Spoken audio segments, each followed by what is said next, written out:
안녕하세요. 마마동심연구소에서 그림 읽어드리는 미술치료사 김상경입니다.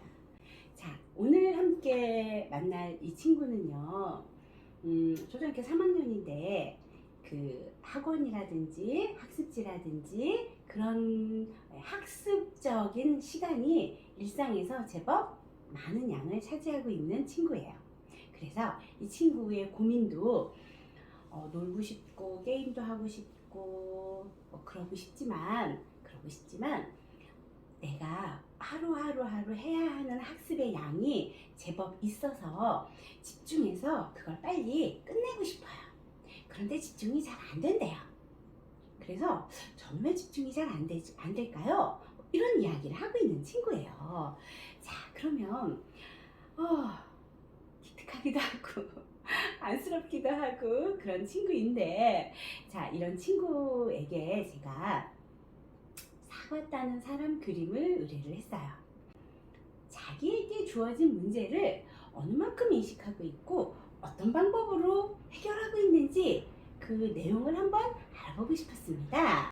물론 사과 따는 사람 그림 검사는요, 그 표준 점수가 있어서 그 점수를 도출하는 굉장히 많은 항목들이 있어요. 그런 항목들을 가지고 체크를 하는 게 맞는데요. 여러분들한테 그거를 소개하는 건 좀 무리가 따르고요. 내용적인 것만 가져와서 여러분들한테 소개를 해볼게요. 자, 이 그림은 사과 따는 사람 그림인데요. 결론적으로 얘기하면 사과를 이미 딴 사람 그림이에요. 지금 이 사람이 여기 있는 이 앞에 있는 이 사람이 손에 사과를 이미 따서 하나 들고 있어요. 그래서 사과를 이미 딴 사람 그림이라고 하는 게 조금 더 맞고요. 그래서 사과 따는 사람 그림에서 이미 사과를 딴 사람의 그림을 그렸다고 하는 부분은 우리가 어떻게 해석을 해볼 수 있냐면, 사과 따라 그랬으니까 사과 땄잖아요 하는 결과를 중요시하는 친구, 결과가 중요한 친구, 뭐 이렇게 해석을 해볼 수 있어요. 자, 그리고요, 제가 추가로 좀 설명을 드리면, 이미 사과를 땄기 때문에 제가 이 그림은 문제를 대하는 태도와 그 문제를 해결 방법과 뭐 이런 거를 살펴보기 위해서 이 그림을 그리는 거라 그랬잖아요. 그런데 이미 사과를 땄기 때문에 문제 해결하는 방법을 알 수가 없었어요. 그래서 의도적으로 그림을 그리는 친구에게 다시 물어봅니다. 자, 사과를 이미 땄네. 어떤 방법으로 사과를 땄을까? 그렇게 물어봤죠. 그랬더니 사과 나무보다 훨씬 커다란 사다리를 하나 그려놓고 만족한 듯이 씩 하고 미소를 짓더라고요. 그래서 사다리야? 라고 물어보니까 그렇다고 끄덕끄덕 했어요. 자, 사다리를 그려서 사다리 타고 올라가서 따온 사과입니다. 뭐 이런 의미를 내포하고 있겠죠? 이런 의미를 내포했어요. 자, 그런데 사다리가 나무에 기대어 있지 않습니다. 그냥 허공 중에 사다리가 홀로 서 있어요. 현실적인, 합리적인, 논리적인 사고의 부족 해석해 볼 수 있습니다. 자, 그리고요, 추가적으로 저 사람 그림에서 모자를 쓰고 있는 사람이 모자가 상당히 강조가 되어 있거든요. 그래서 저 부분을 또 해석을 해봐야 될 것 같았어요. 자, 모자가 강조가 되어 있는데, 그래서 이 친구는 자기가 생각하고 있는 거, 자기의 사고, 이런 것들을 남들이 알아봐 주길 바라는 마음도 있는 것 같아요. 다른 사람들에게 뭔가 멋지고 근사하고 그럴듯하게 보여지고 싶은, 다시 말하면 인정받고 싶은 그런 욕구가 상당히 높은 것으로 해석을 하면 어떨까 싶습니다. 그러면 자, 이 친구는 어떤 친구일까요? 이 친구에게 무엇을 도와주면 될까요? 네, 여러분들하고 한번 대화 나눠볼게요. 이 친구가 가지고 있는 어려움을 이제 이 그림 안에서 해석을 한번 해볼게요. 자, 결과가 중요한 친구예요. 이미 사과를 땄다고 하는 것 때문에 결과가 중요한 친구예요. 그래서 이 친구는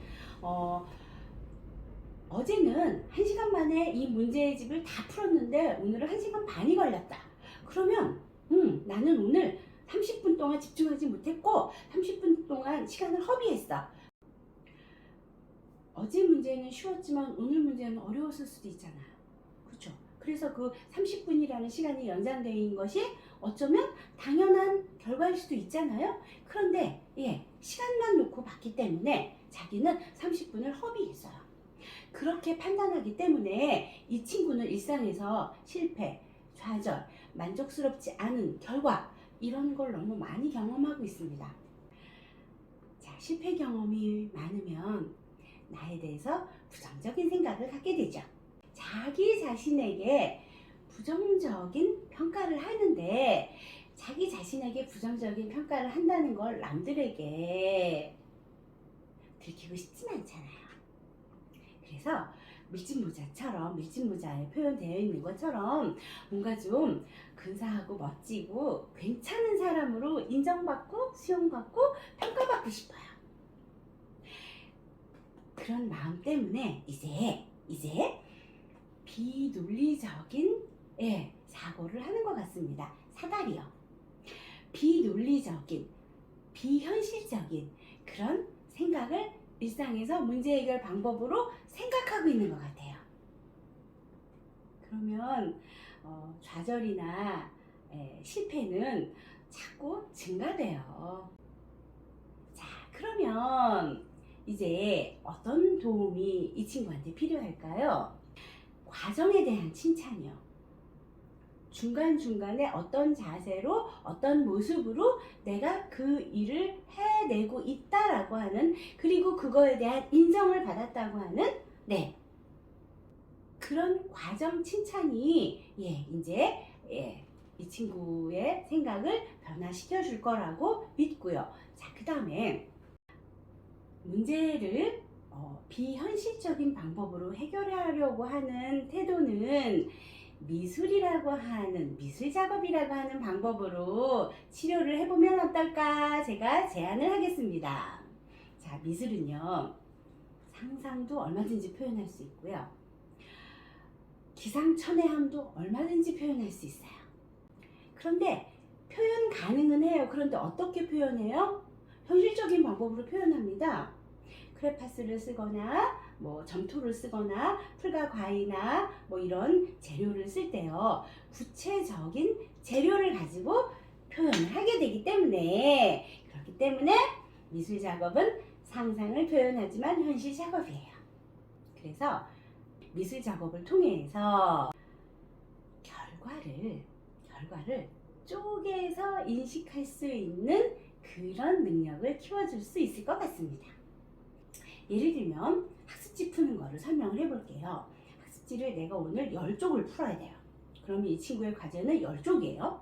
그런데 자, 오전에 3쪽만 풀어야지, 점심 나절에 3쪽만 풀어야지. 그러면 자, 지금 오전이에요. 그러면 나한테 주어진 과제는 3쪽이에요. 쪼개졌죠? 네, 그렇게 인식할 수 있게 도와주고, 그렇게 과제가 제시될 필요가 있고요. 점차 자기의 과제를 스스로 쪼갤 줄 아는 그런 능력이 필요한데, 그런데 미술 활동이 자기의 과제를 스스로 쪼갤 줄 아는 능력을 키워주는데 도움이 됩니다. 어떻게 해요? 미술 활동은 지극히 현실적인 활동이고요. 그리고 방법과 순서가 엄연히 있는 활동이고요. 방법과 순서가 뒤죽박죽 되면 제대로 된 작품이 완성 안 되거든요. 자, 오늘은요, 학습적인 고민을 하고 있는 친구에게 미술 활동을 통해서 그 학습적인 고민을 해결하면 어떨까를 건의해 본 이야기를 여러분들한테 전달을 했네요. 자, 내일은 또 다른 그림으로 여러분들 만날게요. 안녕히 계세요.